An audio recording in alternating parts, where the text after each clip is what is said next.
In today's video, I'm going to teach you how to recover your PayPal password.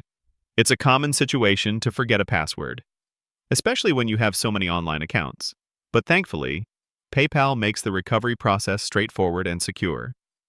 If you find yourself unable to log into your account, don't worry, we'll walk through each step together to get you back in. First things first, you'll need to navigate to the PayPal sign-in page. Once you're there, instead of trying to guess your password, look directly below the password input field. You should see a link labeled Forgot Password. This is your entry point to initiating the password recovery process. Go ahead and click on that link to proceed. It's designed to securely guide you to the next phase of regaining access to your account without compromising your information. After clicking Forgot Password, PayPal will present you with a crucial security step, choosing a method for them to send you a verification code.